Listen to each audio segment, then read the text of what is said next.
ఒక రాత్రి నిన్నెవరో గొడవ చేస్తుంటే కాపాడినందుకు నన్ను ముద్దు పెట్టుకున్నావు. అప్పటిదాకా నీకు నాకు పరిచయం కూడా లేదు. ఆ రోజు నేను చేసిన సాయానికి జస్ట్ థ్యాంక్స్ చెప్తే సరిపోతుంది. కానీ ముద్దెందుకు పెట్టుకున్నావు చెప్పు, నేను సారీ చెప్తాను. మేజర్ అంకుల్ ఇంట్లో నేను అక్కడే ఉన్నానని తెలిసి వంట వచ్చిన వాడిని పెళ్లి చేసుకుంటానన్నా. ఆ మాట ఎందుకన్నావు చెప్పు, నేను సారీ చెప్తాను. దేశంలో రోజు 5 లక్షల మంది చేస్తున్నారు, కానీ నాకు జ్వరం వచ్చిందంటే నేను ఎందుకు పరిగెత్తుకొచ్చావు చెప్పు, నేను సారీ చెప్తాను. నన్ను చూడగానే నీ కళ్ళలోకి సంతోషం ఎందుకు వస్తుంది? నేను బాధపడ్డాను అనిపించగానే సారీ ఎందుకు చెప్పాలనిపిస్తుంది? నాతో మాట్లాడుతున్నప్పుడు ఎందుకు టైం తెలియకుండా పోతుంది? ఈ ప్రశ్నలన్నిటికీ సమాధానం చెప్పు, తర్వాత నేను సారీ చెప్తాను. నువ్వు నన్ను తప్పుగా అర్థం చేసుకున్నావు వేణు. నా ఫ్రెండ్ కాబట్టి నీకు ఒంట్లో బాలేదంటే చూడడానికి వచ్చాను.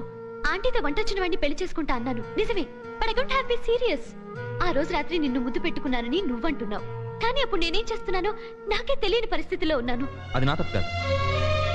నువ్వు ముద్దు పెట్టుకున్న ఒక క్షణంలో నేను ఎంత డిస్టర్బ్ అయ్యానో నువ్వు ఊహించలేకపోవచ్చు. కానీ ఆ క్షణం నుంచే నేను ప్రేమించడం మొదలుపెట్టాను. ఒక్క ఇన్సిడెంట్ వల్ల, ఒక్క మాట వల్ల నేను నిన్ను ప్రేమించారని ఎలా అనుకుంటావు వేణు? అయినా ఒక్క క్షణంలో మనుషుల మీద అభిప్రాయాలు ఎలా ఏర్పరచుకుంటావు? ఎంత టైం కావాలి? ఒక అమ్మాయి అబ్బాయి ప్రేమించుకోవడానికి ఎంత టైం కావాలి? గంట కావాలా? వారం? నెల? సంవత్సరం చాలా? పెళ్లి చూపుల్లో ఒక అమ్మాయి అబ్బాయిని జస్ట్ 5 నిమిషాల పాటు చూసి తలంచుకుని తాళి కట్టించుకుంటుంది. టీవీలో 30 సెకండ్ల అడ్వర్టైజ్మెంట్ చూసి 3 లక్షలు పెట్టి కారు కొంటున్నావు. వీటన్నిటికీ సంవత్సరాల తరబడి ఆలోచిస్తున్నావా? లేదే. ద్వేషించడానికి ఒక జీవితం చాలకపోవచ్చు, కానీ ప్రేమించడానికి ఒక్క క్షణం చాలు. నువ్వు చాలా తెలివిగా మాట్లాడుతున్నావు వేణు. నిజం మాట్లాడుతున్నాను.